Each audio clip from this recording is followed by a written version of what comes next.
এই লোক এখানে উঠছে কেন? কে এটা?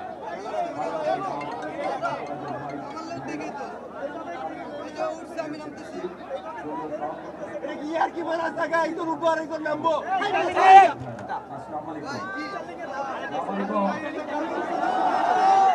ভালো আছেন আপনারা? কি বলতেছে? আপনি দেখেন না এখানে এতগুলো ডিভাইস ক্যামেরা দিয়ে বসানো। সাংবাদিকদের কাছে সহ সবার কাছে ক্ষমা চাইছি এই জন্য যে আপনারা দেখেছেন সপ্তাহে আমাদের একটা মিটিং ছিল চট্টগ্রামে। আলহামদুলিল্লাহ আল্লাহর মধ্যে বিশাল মিটিং হয়েছে। আমরা যখন আস্তে আস্তে রওনা দিলাম তখন পথে হাজার হাজার মানুষ তখন পথে হাজার হাজার মানুষ অনেকবার থামতে হয়েছে পথে। এই জন্য আসতে দেরি হয়ে গেছে এবং আরো অনেকগুলো জনসভা শেষ করে এসেছি, সেই জন্য আমাদের দেরি হয়ে গেছে। এবং তারপরে আপনারা কষ্ট করে এখানে সকলে উপস্থিত আছেন, বিশেষ করে মা বোনেরা। এখন এই যে আগামী 12 তারিখে কি আছে, এই যে এখানে মামুন মাহমুদ, হ্যাঁ, তো এই যে এখানে মামুন মাহমুদ একটু আগে কথা বলেছে যে আমি যখন দেশে আসলাম 17 বছর পরে 25 তারিখে যেই জনসভাটা ছিল সেখানে আমি কথা বলেছিলাম যে উই হ্যাভ এ প্ল্যান। শুনেছিলেন কথাটা, পত্রপত্রিকায় দেখেছিলেন তো। 12 তারিখে আপনাদের পরিকল্পনা কি, প্ল্যান কি? বুঝি না, রাইট। 12 তারিখে ধানের শীষে ভোট দিতে হবে। ধানের শীষের সাথে এখানে খেজুর গাছ আছে, আমাদের দলীয়, আমাদের জোট প্রার্থী আছে, ওনাদেরকেও, কারণ ওনারাও আমাদের সাথে বিগত 16-17 বছরের আন্দোলন, ওনাদেরকেও আপনাদের দেখতে হবে। ওনাদের এলাকায় যারা আপনারা এসেছেন এখানে, আপনাদেরকে দেখতে হবে যাতে ওনারাও পাস করে। কি বোঝা গেল? আচ্ছা, বিশেষ করে মা বোনদেরকে দেখতে হবে। কেন মা বোনদেরকে দেখতে হবে? আপনাদের নিশ্চয়ই খেয়াল আছে দেশনেত্রী বেগম খালেদা জিয়ার সময় এখানে হয়তো অনেকেই আছেন, বিশেষ করে কর্মজীবী যারা খেটে খাওয়া মানুষ, তাদের সন্তানদের, বিশেষ করে মেয়ে সন্তানদের জন্য দেশনেত্রী খালেদা জিয়া ফ্রি শিক্ষা ব্যবস্থা করেছিলেন, জানেন আপনারা? আচ্ছা, তো এখন দেশনেত্রী খালেদা জিয়া ওনার সেই পরিকল্পনার মাধ্যমে হাজার হাজার লক্ষ লক্ষ নারীরা সেদিন শিক্ষার আলো পেয়েছে। প্রিয় বোনেরা, প্রিয় ভাইরা, মা বোনেরা এবং ভাইরা, আমরা এখন করতে চাই একটি পরিকল্পনা। কি পরিকল্পনা? আপনারা হয়তো এরই মধ্যে শুনেছেন একটি নাম, সেই নামটি হচ্ছে ফ্যামিলি কার্ড। শুনেছেন নাম?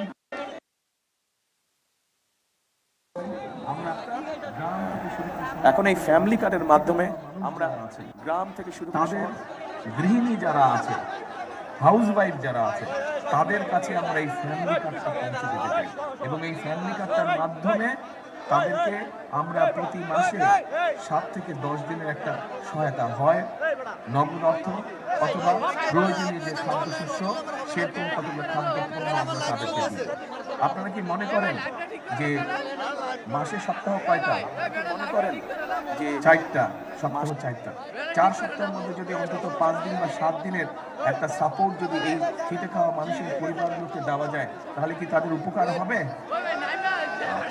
রাইট, তাদের উপকার হবে। এবং আমরা যদি কয়েক বছর ধরে এটা চালু রাখতে পারি, তাহলে যেই মেয়েরা আজকে শিক্ষার আলো পেয়েছে, বিগত 25 বছর ধরে শিক্ষার আলো পেয়েছে, মেয়েদেরকে আমরা স্বাবলম্বী, অর্থনৈতিকভাবে নারীদেরকে আমরা স্বাবলম্বী করে গড়ে তুলতে চাই। কারণ আমাদের যে বাংলাদেশের জনসংখ্যা, এই জনসংখ্যার অর্ধেকই হচ্ছে নারী।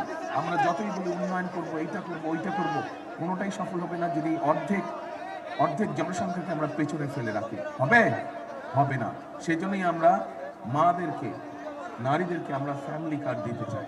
এখন আপনাদের তো পরিকল্পনা হচ্ছে 12 তারিখ ধানের শীষে ভোট দিবেন। আমাকে বলেন তো, আমার এই পরিকল্পনা কেমন লাগলো আপনাদের? ভালো লেগেছে? আপনারা কি মনে করেন মানুষের উপকার হবে এটাতে? আচ্ছা, এখানে ভাই কৃষি কাজ করেন কে কে? হাত তুলেন তো দেখি, আছে নাকি কৃষক? আপনি কৃষি কাজ করেন? হ্যাঁ, অনেক আমাদের কৃষানি বোন অনেক আছে সারা দেশে কৃষিকাজ। আচ্ছা ভাই, হাত নামান। আমাদের যে কৃষক ভাইরা আছে তাদের জন্য আমরা একটা পরিকল্পনা করেছি। এই অতিবৃষ্টি বলেন, বিভিন্ন আবহাওয়ার কারণে বলেন, বিভিন্ন কারণ বলেন, পোক ধরার কারণে বলেন, অনেক সময় ছোট ছোট কৃষক যারা আছে তাদের ফসল নষ্ট হয়ে যায়। নষ্ট হলে এই কৃষকদের উপরে চাপ পড়ে, অর্থনৈতিক চাপ পড়ে। আমরা কৃষক ভাইদেরকে, যারা প্রান্তিক কৃষক, যারা ক্ষুদ্র কৃষক, যারা মাঝারি কৃষক, এই কৃষক ভাইদের কাছে আমরা কৃষক কার্ড পৌঁছে দিতে চাই। এবং কেউ যদি বছরে 2টো ফসল করেন, 3টা ফসল করেন, ফসলের অন্তত একটা ফসলের বীজ, সার এবং কীটনাশক ঔষধ আমরা তাদেরকে সরবরাহ করতে চাই, তো এইটা যদি আমরা কয়েক বছর ধরে রাখতে পারি তাহলে এই কৃষক ভাইদের অর্থনৈতিক মেরুদণ্ড মজবুত হবে। আপনারা কি সঠিক মনে করেন বিষয়টা? কি ভাই পিছনে কথা শুনছেন? কি সঠিক মনে করেন পরিকল্পনা? আমার তো এগুলা পরিকল্পনা, আপনাদের পরিকল্পনা কি 12 তারিখে? এখন আপনাদের এই এলাকায় একটি বিরাট সমস্যা ছিল বিগত 15-16 বছর ধরে। এক, আইন শৃঙ্খলার পরিস্থিতি অনেক খারাপ ছিল, সাধারণ মানুষ নিরাপদ থাকতে পারত না, এইটি একটি সমস্যা ছিল। আর একটি বহু মানুষ, সাধারণ মানুষ সহ আমাদের দলের সহ অন্যান্য রাজনৈতিক দলের নেতাকর্মীদের অত্যাচার নির্যাতন করেছে, কেউ নিরাপদ ছিল না। এর বাড়ি হয়েছে না এগুলা কাণ্ড আপনাদের এলাকায়? আমরা এটার বিরুদ্ধে কঠোর হতে চাচ্ছি। যে সন্ত্রাসী হোক, অপরাধী হোক, সে যেই দলেরই হবে না কেন, তার বিরুদ্ধে আমরা দেশের আইন অনুযায়ী ব্যবস্থা নিতে চাইছি। এতে কি আপনাদের উপকার হবে? ইনশাআল্লাহ। মা বোনেরা যাতে নিরাপদে রাস্তায় হাঁটতে পারেন, ক্ষুদ্র মাঝারি বিভিন্ন ধরনের ব্যবসায়ীরা যাতে নিরাপদে ব্যবসা করতে পারে, মানুষজন যাতে নিরাপদে রাতে ঘুমাতে পারে, আমাদের প্রচেষ্টা থাকবে সেই ব্যবস্থাটাকে নিশ্চিত করার জন্য। এবার আসেন, আরেকটি আপনাদের এখানে বিরাট সমস্যা ছিল, এই বিশেষ করে নারায়ণগঞ্জ জেলায়। কারা ছিল, কারা করেছে, কিভাবে করেছে, এগুলো আপনারা সব জানেন। রাত হয়ে গেছে 2টা, আপনাদের সামনে অত লম্বা করব না। দুর্নীতি ছিল না এই সমস্যা আপনাদের এলাকায়? দুর্নীতির সমস্যা আছে, এবং একই সাথে আপনাদের এখানে মাদকের একটা বিশাল সমস্যা আছে। নারায়ণগঞ্জ শহরের 20টা স্পট আছে যেখানে এই মাদক ব্যবসা হয়। আমরা সেগুলাকে নিয়ন্ত্রণ করতে চাই, এই দুর্নীতিকে আমরা নিয়ন্ত্রণ করতে চাই, দুর্নীতির লাগাম টেনে ধরতে চাই। এখন সাথে আমরা আরেকটা কাজ করতে চাই, সেটা হচ্ছে আমাদের তরুণ এবং যুবক যারা আছে তাদের জন্য আমরা বিভিন্ন প্রশিক্ষণের মাধ্যমে, ভাষা শিক্ষার মাধ্যমে আমরা দেশে এবং বিদেশে তাদের কর্মসংস্থানের ব্যবস্থা করতে চাই। এদেরকে তরুণ সমাজ, যুবক যারা আছেন, আপনাদের কি মনে হয় এই কাজটা করলে আপনাদের উপকার হবে? কারণ এখানে নারায়ণগঞ্জে বহু ইয়াং ছেলে মেয়ে আছে যারা বেকার হয়ে পড়েছে, শিক্ষার আলো তাদের কাছে আছে, কিন্তু তাদের কর্মসংস্থান নাই, ফলে তারা অসহায় বেকারত্ব জীবন কাটাচ্ছে। ঠিক বলছে কি ভাই? ঠিক বলছে কি ভাই? ঠিক বলছে কি ভাই? ঠিক বললাম? আচ্ছা, তো এখন এটা তো আছে, আরেকটা সমস্যা আছে। এখানে যারা কৃষি কাজ করেন, আপনারা অনেকেই হাত তুলেছেন। শহীদ রাষ্ট্রপতি সম্মানের সময় একটি মানুষের পছন্দের একটি প্রকল্প ছিল, বলেন তো কে? খাল কাটা। এখানকার অনেক নদী, নালা, খাল, বিল বন্ধ হয়ে গেছে, ফলে শহরের মধ্যে সহ বিভিন্ন জায়গায় জলবদ্ধতা হয়, একটু বৃষ্টি হলে পানি হয়ে যায়, আপনাদের চলাফেরা করতে কষ্ট হয় না? ঠিক বললাম না ভুল বললাম? ঠিক বলছে? আচ্ছা, ঠিক আছে। আমরা পুনরায় শহীদ জিয়ার সেই খাল কাটা কর্মসূচি শুরু করতে চাই। শুধু নারায়ণগঞ্জ শহর না, সারা বাংলাদেশে আমরা এই খাল খনন কর্মসূচি শুরু করতে চাই। 12 তারিখে যদি আপনাদের পরিকল্পনা, আমি তো আমার পরিকল্পনা বললাম, আপনারা যে আপনাদের পরিকল্পনা বললেন 12 তারিখে, সেই পরিকল্পনা যদি আপনারা ধানের শীষ এবং খেজুর গাছকে জয়যুক্ত করতে পারেন, ইনশাআল্লাহ 12 তারিখে সরকার গঠন করতে পারে, আমি আপনাদের খাল কাটা কর্মসূচিতে আমি অংশগ্রহণ করব। কে কে যাবেন আমার সাথে খাল কাটতে? মা বোনেরাও যাবেন? মা বোনেরাও খাল কাটতে যাবেন। তাহলে মা বোন সহ সব ভাইরা আমার সাথে খাল কাটতে যাবেন, ইনশাআল্লাহ আবার খাল কাটা শুরু করব। প্রিয় ভাই বোনেরা, আমি আরেকটি বিষয়, আরেকটি পরিকল্পনার কথা সংক্ষেপে আপনাদের সাথে সামনে উল্লেখ করি। আমাদের এই সমাজে আমি নারীদের কথা বলেছি, তরুণ যুবকদের কথা বলেছি, তরুণদের কথা বলেছি, আমি কৃষকদের কথা বলেছি, সাধারণ মানুষের নিরাপত্তার কথা বলেছি। আরেক ধরনের মানুষ এই সমাজে বসবাস করেন, এই মানুষগুলো আমাদের জন্ম থেকে মৃত্যু পর্যন্ত আমাদের সাথে উঠা বসা থাকে। আমরা যখন বিভিন্ন সময় বিভিন্ন পরামর্শের দরকার হয়, এই মানুষগুলোর কাছে আমরা যাই। তারা আমাদের মসজিদ, মাদ্রাসার খতিব সাহেব, ইমাম সাহেব, মুয়াজ্জিন সাহেব, এদের জন্য ধীরে ধীরে আমরা একটা সম্মানের ব্যবস্থা করতে চাই। এবং শুধু সম্মানের ব্যবস্থা নয়, সম্মানের ব্যবস্থার সাথে তাদেরকে আমরা প্রশিক্ষণ দিতে চাই। যার যেই কোয়ালিটি আছে, যার যেই যার যেই মেধা আছে সেই মেধা অনুযায়ী তাদেরকে আমরা প্রশিক্ষণ দিতে চাই, যাতে করে তারা ওই সম্মানের পাশাপাশি আরও হালাল ইনকাম বৃদ্ধি করে আত্মসম্মানের সঙ্গে সমাজে বসবাস করতে পারেন। আপনারা কি এটাতে রাজি? যাই বলি তাই রাজি?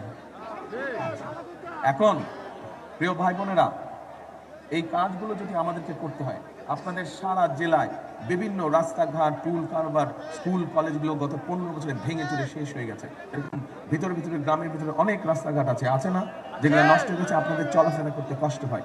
বাচ্চাদের স্কুলে পড়তে বিভিন্ন জায়গায় একটু বৃষ্টি হলেই ওই দিন আর ক্লাস করতে পারে না, পানি ঢুকে যায় ক্লাসরুমের মধ্যে। এই সমস্যা আছে না বিভিন্ন জায়গায়? আছে।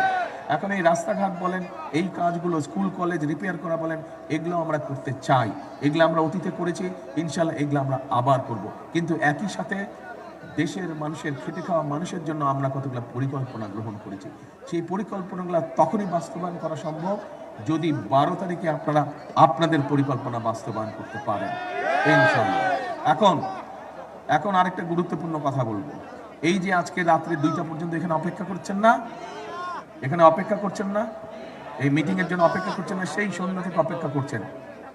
এই শক্তিটাকে ভোটের দিন আপনাদের দেখাতে হবে। 12 তারিখে এই শক্তিটা দেখাতে হবে। কি সেটা দেখাতে হবে? একদম যারা মুসলমান আছেন তাহাজ্জুদের সময় উঠবেন, নামাজ পড়বেন, নামাজ পড়ে ফজরের নামাজ করবেন। যার যার স্ব ভোট সেন্টার আছে সেই ভোট সেন্টারের সামনে গিয়ে ফজরের জামাত করবেন, জামাত করে লাইনে দাঁড়িয়ে যাবেন।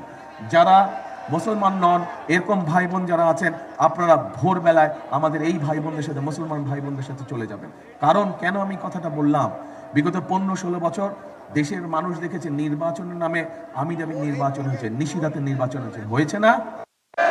এখন আবার ষড়যন্ত্র হয়েছে যাতে আপনাদের যে ভোটের অধিকার যেটা প্রতিষ্ঠিত হতে যাচ্ছে ইনশাল্লাহ, সেই অধিকারের বিরুদ্ধে কেউ মাথা খারাপ হয়ে গেছে। তারা দেখেছে যেভাবে আপনারা জড়ো হচ্ছেন বিএনপি মিটিংয়ে, যেভাবে দেশের মানুষ প্রস্তুতি গ্রহণ করছে ধানের শীষকে ভোট দেওয়ার জন্য, অনেকের মাথা খারাপ হয়ে গেছে এবং তারা বিভিন্ন রকম ষড়যন্ত্রের আশ্রয় নিচ্ছে। কাজেই আপনাদেরকে 12 তারিখে যেমন সকাল সকাল যেতে হবে, ভোরবেলায় যেতে হবে, একইভাবে ভোটটা দিয়ে শুধু চলে আসলে হবে না, আপনার হিসাব আপনি বুঝে নিয়ে তারপরে আসবেন। পারবেন? আপনি যদি একদিন একটু পরিশ্রম করেন, ইনশাল্লাহ আগামী 5 বছর আমার যে পরিকল্পনার কথাগুলো আপনাদের সামনে তুলে ধরলাম, আমরা পর্যায়ক্রমিকভাবে এই পরিকল্পনাগুলো বাস্তবায়ন করব।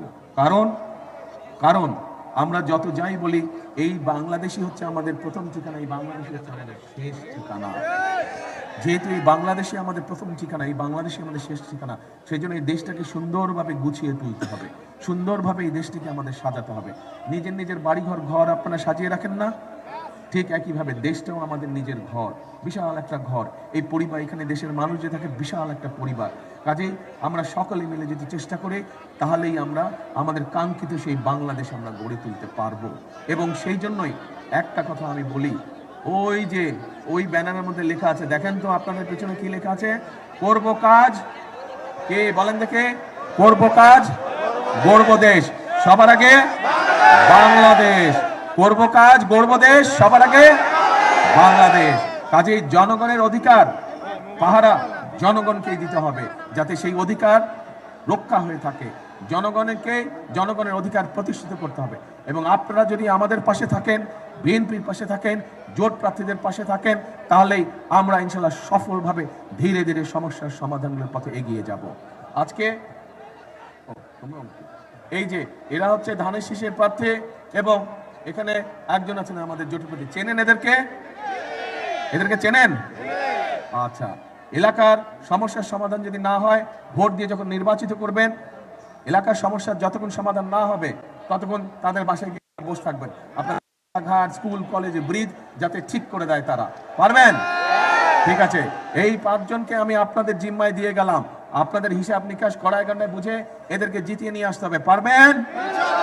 ইনশাল্লাহ। তাহলে আজকে এখানে শেষ করলাম।